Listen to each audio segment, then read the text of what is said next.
Um, Ladies and gentlemen, here's Wellington, your host, for another episode of Apprentissage. Today, we'd like to introduce a special guest. She's a certified business advisor, and she's been teaching at university or college level, if you want to, for the past 20 years. And she's helped so many businesses to get to venture capital, uh, millions of dollars. So it's an honor, immense pleasure for me to introduce to you Mrs. Knochen-Davis. Mrs. Davis, welcome. Welcome. Thank you. It's a pleasure to have you here. Well, I'm glad to be here and I appreciate this opportunity.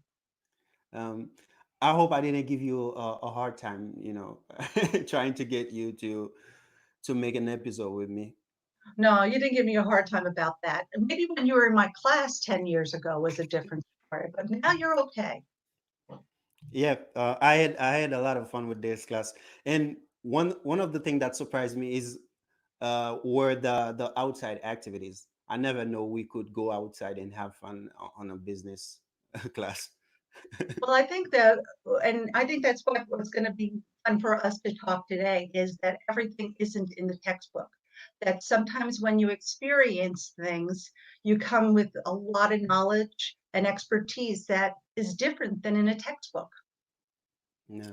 Earlier we were having a private chat, and we like you were saying, we've always had hard times, and this pandemic is no different.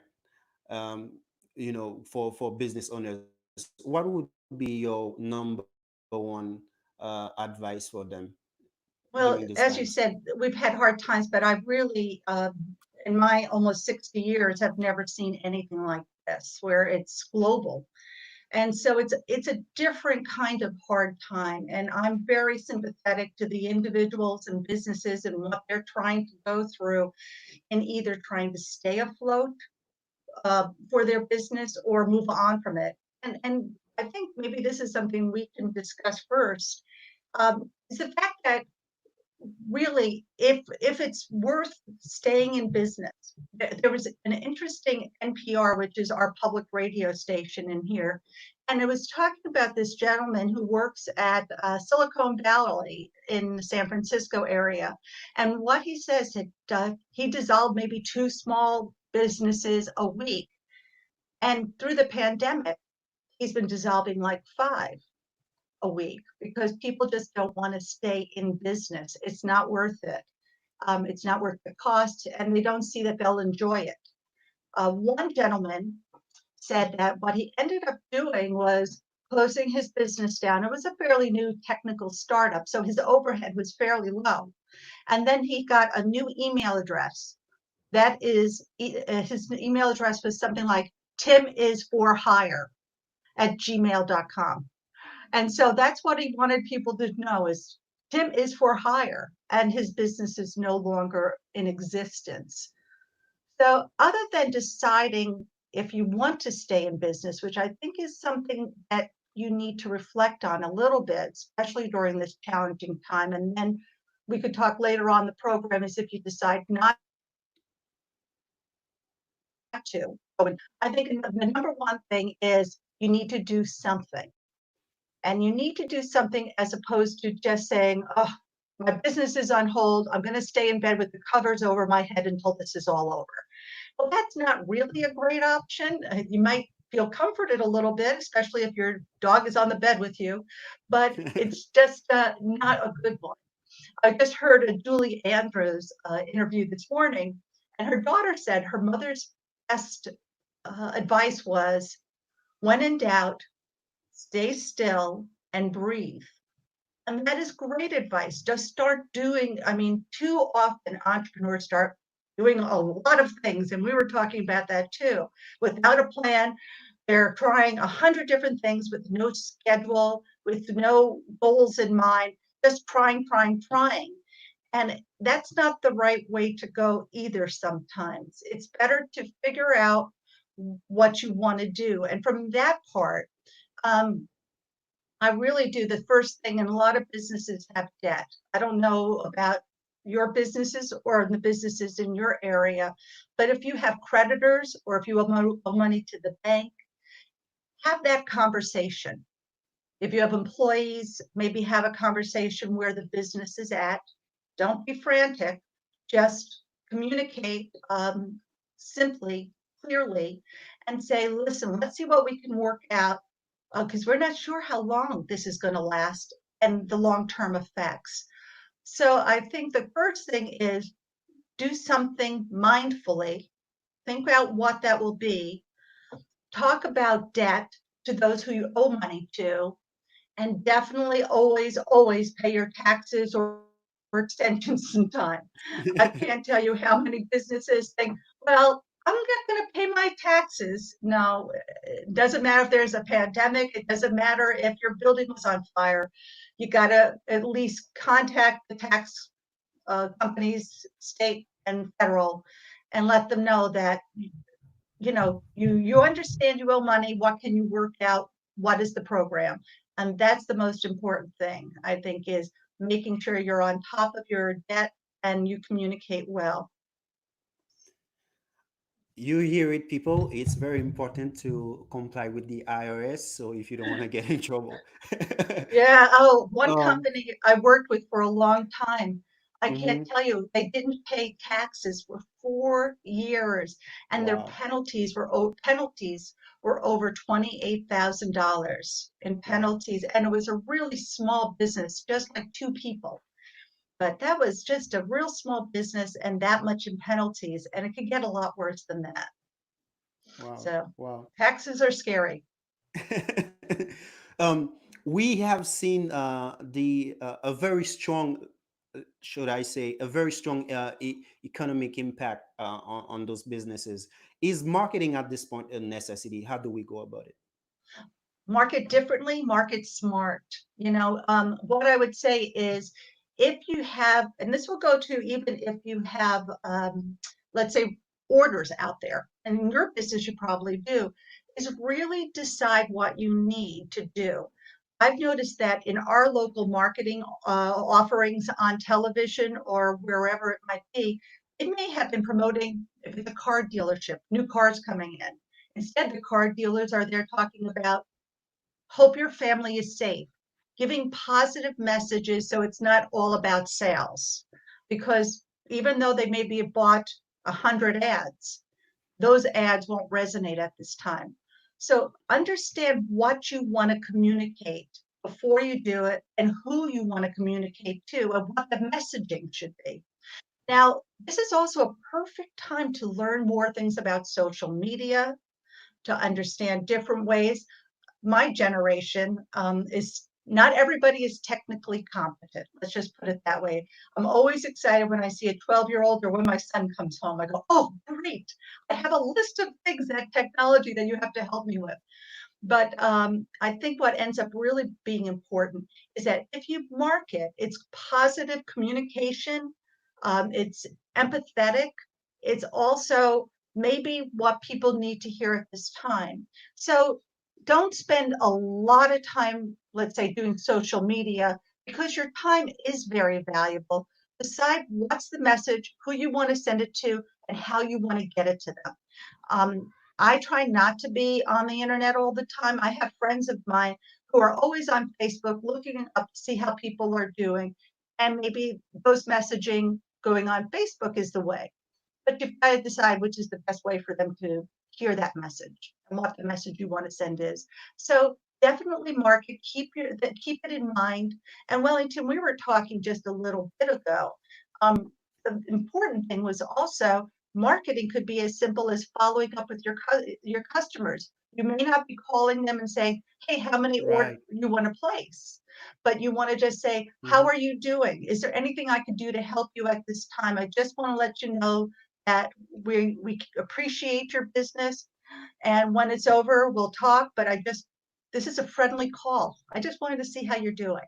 And people really do appreciate that. What have you experienced with your business? You said you've been doing some of that. Yes, definitely. What we tried to do, like I said earlier, we closed for about 4 to 5 weeks, but what we try to do to WhatsApp, we use WhatsApp. We talk to our clients and let them know that even though we're close, but we are eager to serve them if they need anything. If there's any way we can, for instance, I have a lot of clients who have dogs, for instance. What we try to do is we sell them dog food, but we will bring that to them if they need to. This is one of the things that we do, or we try to check on them, and we share messages with them, make sure that they follow all the instructions, that they are taking care of themselves and their families. We tried everything to stay connected, to make sure that the chemistry that we had with them is still there. That's great. That's great. And that's a good model to go by. What I will say though, and we talked about this before we were on live, was the fact of that timing. You could get so sucked into really spending all your time doing one or two activities and scheduling your time appropriately, like maybe on Monday, Wednesdays, and Fridays you just can't assume you're going to be doing everything all the time. It's really hard to function and be successful. And you're definitely not being efficient in how you run your business that way. Nice. Nice. One of the requirements from different governments is social distancing. It's very important for people to, to keep certain distance, to make sure we don't spread out the virus. Um, that for us business owners or entrepreneurs, it's very difficult because we have um, group meetings or networking events that we like to attend. How do we stay connected in that case? Yeah, it's really important. And one thing I would really recommend is staying connected to people in your industry as well as in your community. There's different things going on. So it may not be people directly right in your, let's say, 30-mile radius, but Hmm. the staying connected, they have Zoom chats, there's networking events. You can really schedule to be on. And I think getting that networking available is really important. One of the things I think it's the funniest thing, but I'm involved with a professional theater company not too far from right here in Binghamton. And he said, before we open our summer season, I'm going to see what the baseball season is doing. Because if they're not allowing people to go into the baseball field, they're not going to allow them in this professional theater company. I said, that was an interesting way to look at it, but he's looking at strategies of when and how. So there's always a takeaway, but you've got to limit how much you do. I remember one young woman who she had a business. She would attend so many networking events, and there are some people on so much social media right now doing these Zoom chats or whatever it could be, that they're not running their business. Again, figure out which ones you want to be part of, which one have value, which one you could take information from, and select those appropriately and use your time wisely. Because there's a lot of great information you can have, and it will always come back to you because when you get together, you all benefit. You all get a product or a service that you can take forward from there. It's interesting that you mentioned that. And I think for an entrepreneur, it's always wise to look for advice.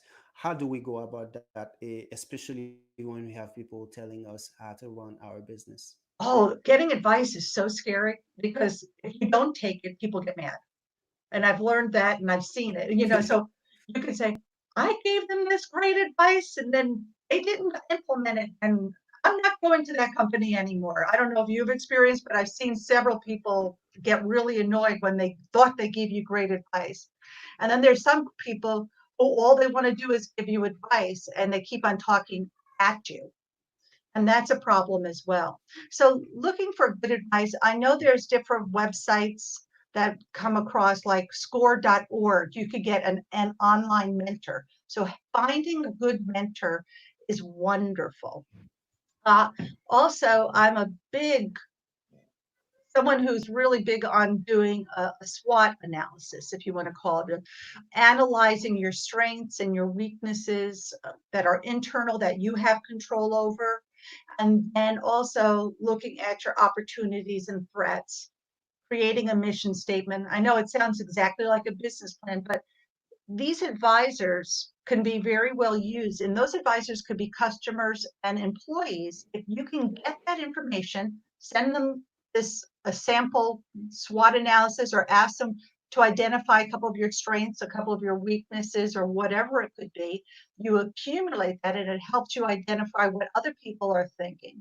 So getting advice and recommendations is wonderful, as long as you're not stuck trying to implement everybody else's ideas for your business. One thing too is to really pay good attention to your financials. People say, Mm, what's your cash flow? And that's really important, but also the value of your business and how much money you have to still invest and how to pay your bills. All those are really important too. So getting somebody, and it could be an accountant or somebody with good business eyes, could look at your financials and intelligently, you and that individual mentor, accountant, or whomever it might be, identify ways to cut costs. Now, unfortunately, too often people say cutting costs often mean cutting employees without really looking at the, excuse me, without really looking at the numbers. And looking mhm, at the numbers first are really going to be your priority, to see, after doing a talent analysis and a cost analysis, where you need to go with your financials as well as your business strategy. And mm. input is wonderful, but take it with a grain of salt. Yeah, I think it's pretty interesting because I was gonna tell you, um, it's it's important to pay attention to our overhead, like you said, the finance of the business. But at the same time, how much consideration do we give to our employees, especially in these difficult times? We Well, know they need to work, they need to earn something so they can take care of their families, but at the same time we're trying to manage a business. So how much consideration do we give our, how much do we owe them?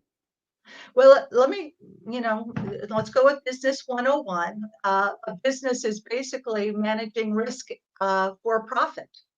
So if you can't make a profit, then you're not in business. I mean, that's the bottom line, and not necessarily profit over the last month. Obviously, that's kind of hard to achieve, but you need to make money. And even though your employees are very valuable and you need to be fair and respectful to them, it's still your business. And with that, I think the first thing needs to happen is really doing a talent or skills analysis. What skills are needed for my business? And see which of your employees have those skills. And those are the ones you need to prioritize as your important employees. If the other employees, you feel bad for them because it's a single parent and they're having financial difficulties, I'm not saying throw them into the street, but you also have to be aware of what you need to do to keep your business alive so you can benefit not only yourself, but those employees that are helping you get to your goal of having a successful business. So I think there's two folds there. I think being respectful and honest and kind to employees and to anybody actually is really important. However, I think it's important that you understand who you need and what you need to get your business a go. And you might just, by doing it scientifically, systematically, by doing a talent analysis, what skills do I need? Like if they needed somebody with strong computer skills and I was up against that person, I wouldn't be hired. But you understand where I'm going with that is what skills I or connections. Maybe there's a customer that that employee has, but still using this time for that employees that may not have the skills to develop skills for you. So really, business as usual is going to be different for them as well as for you or your business. Hmm. Wow. Since I was in high school, community service has played a big role in my heart and in my Yeah. life. And it was the same thing when I went to college, and I'm still doing it today. But a lot of people are struggling, business owners, employees. How how much we should be invested in community? in our community actually during this time since I we're think I struggling think ourselves? I think that's a great question. And Wellington, we were talking prior to this live chat, was the fact that you're investing a lot of time on community reading and communicating and helping others. And that's very admirable. And I think it's wonderful. However, you still have to run your business. So I think Mm, there's a way, I mean, maybe I spent a half a day cleaning up the side of the roads because people were throwing things outside, and also after our long winter, just so you know, because you're probably missing Binghamton right now. We had five mm, inches of snow last weekend. So here wow. we are, almost May, and 5 inches of snow. So we still have had a long winter. Yesterday was nice, but it could be anything. But it could be, again, mindful, being positive. Some people are just calling people on the phone, and that's their way of community service. Other people are making masks this time of year, or baking cookies, or whatever it is. Anything you could do is good. Be positive. That in itself is good. But what I will say is some people are so mindful, I guess that's as good a word as anything, to doing more for the community, that they're neglecting their business. So there has to be a balance. You could go about your business in a positive way and you're still doing something for the community. What people shouldn't be afraid to do is make money, because Mm. when businesses make money, the community prospers as well as the employees and the business owner. So keep an eye on your business. Go about it as positively as possible given the situation. Be respectful to your employees, conscientious about your customers, and your community will benefit as well. And try to do what you can in a reasonable way while making your business afloat. You put a lot of emphasis on making money. Earlier, you even said like, if you're not making money, you're not in business. Does Yeah. that mean we have to, if we're not making money, do we have to close our business? And Well, if we you have you don't have if to we have zero. to, how do we process? Okay. Well, honestly, if you're not making money over a period of time, somebody better be giving you money because there's going to be no money to run the business, right? How long? How long, for instance? Well, I guess that's going to be a good thing is how much money do you invest, realizing that you're only going to make a certain percentage of profit or not make a profit at all, and that will speak to itself. So number one consideration to me is if you're not enjoying it, it's time to close your business or sell your business. And there's ways to sell a business that work out quite well. So some people who decide, it's not fun anymore for me. Mm-hmm. They either have to reinvent the business, reinvent their role in the business. Sometimes people step away from the management and go onto the creative side and hire a manager. So I'd like to note that, because I've seen several times happen. Someone enjoyed starting the business, wants to still own it, but hires a manager, and that works. So that's it. But making money is essential to staying in business unless you're going to be philanthropic, somebody who wants just to do something for community good, and then that's going to be really a not-for-profit organization instead of a true business. And there's nothing wrong with that if you can afford it. But I Mm. think the first thing is if you're going to close your business is to create an exit strategy. An exit strategy is basically a plan telling you how you're going to go out of business. And then the next step would really be notify your employees that I'm looking at closing the business. It may not be today, it may be down the road a little bit, but I really am looking at it. Before I go on, I'd like to say I've worked with lots of restaurants over the years. And one of the things that many, many restaurateurs have told me is that they really find staying in business with the same theme and food only lasts for 3 years, because then people want something new. So they almost shut their business down and reopen it as something else, like 3 months later. So they have because people look for something new.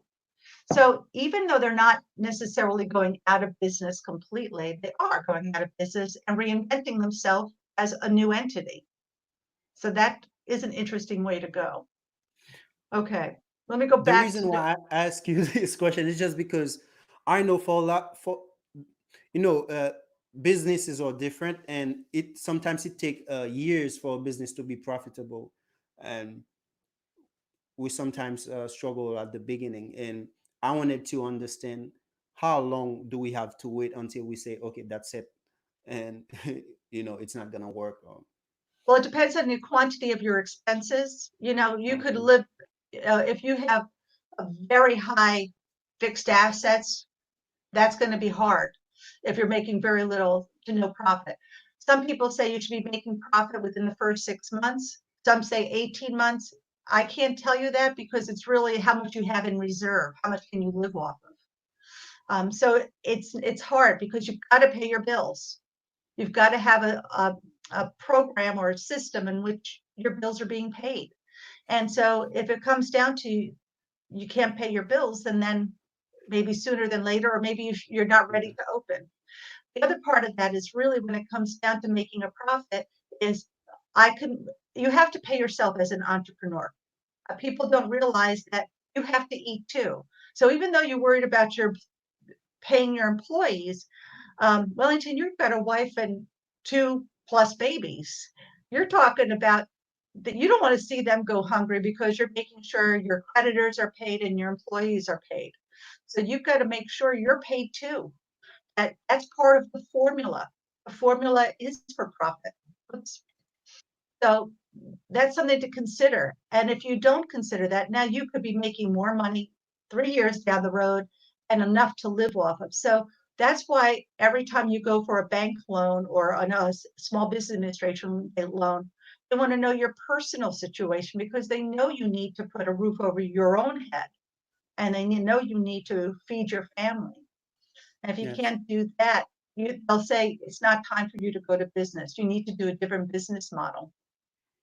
And You've so been helping businesses getting money, millions and millions of dollars.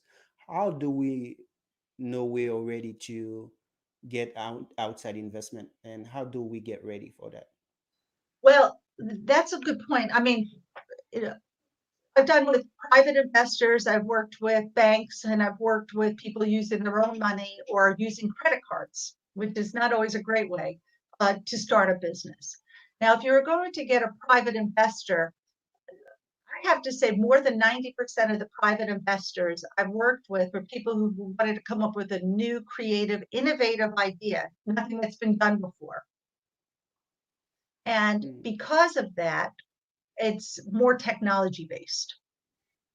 They are looking at one thing only. They're giving you money so they can make money. It's not altruistic where they want to give you money because they like you.